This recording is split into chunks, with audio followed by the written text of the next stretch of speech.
massive crackdown on campus from coast to coast in the United States of America. In riot gear, wearing helmets, police forces swooped down on the University of Southern California and detained students who were protesting against Israel's war on Hamas. Armed police urged students to return to classes, failing which some protesters and protest leaders were taken into custody. Texas state troopers were deployed at the University of Texas, Austin. At the prestigious Harvard University, pro-Palestine protesters began an encampment at the Harvard Yard to protest the suspension of the Palestine Solidarity Committee. The protesting scholars demanded the university stop taking funds from entities involved in Israel's war in Gaza. I and many other Jewish students on this campus do believe that it is our duty to step up because of our Jewish values, because we are a people who has been in diaspora for so long, because we know what it feels like to be put into shtetls. We know what it feels like to be the victims of a genocide. And we believe that when we say never again, it means never again for anyone. And when we see this happening, even if it is people who are also Jews perpetrating it, especially because it is also Jews perpetrating it, it is our job to step in and make things right. Several protesters set up tents in the Harvard Yard.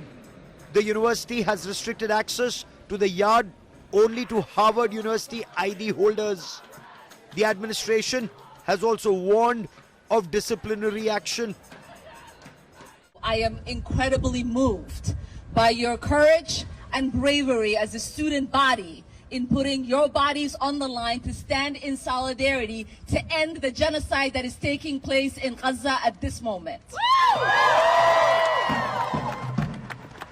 I have to tell you, it's been incredibly painful for the last 5 days to see the discovery, while there is a discovery of a mass grave of more than 200 Palestinians in Khan Yunis, that our media, our elected politicians, our president, every single leader is spending their time and energy in talking about the protests as if you all are not here to give voice to the genocide that is taking place in Gaza. At the Columbia University campus, students set up tents in one of the university lawns and called it the Gaza Solidarity Encampment. There is considerable alarm over the kind of sloganeering on campus. Students across the country, with the people of conscience around the world, with our sisters and brothers in Gaza, with our sisters and brothers of oppressed people across the world,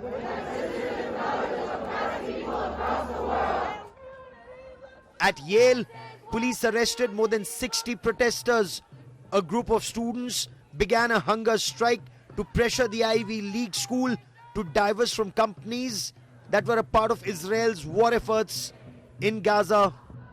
The Yale administration has been in the line of student fire for alleged complicity in Gaza genocide for continuing to take funds from Jewish companies. US President Joe Biden and the White House ducked the question on protests and police action.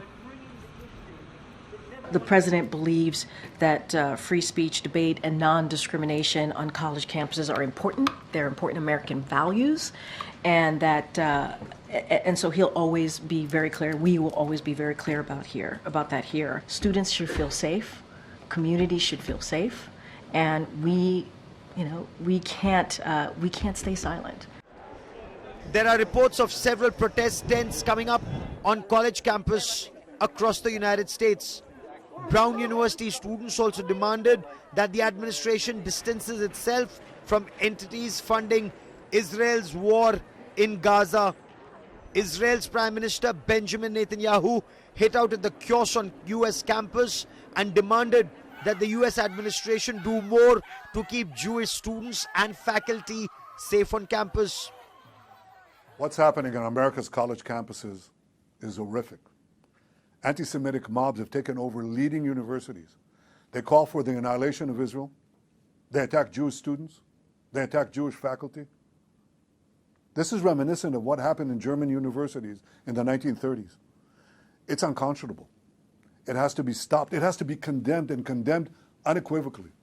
But that's not what happened. The response of several university presidents was shameful. Now, fortunately, state, local, federal officials, many of them have responded differently, but there has to be more. More has to be done. As police crackdown intensifies, students remain defiant, even as some prestigious universities like Columbia have now decided to move their classes online. But the protesters are only threatening to intensify their presence on the streets.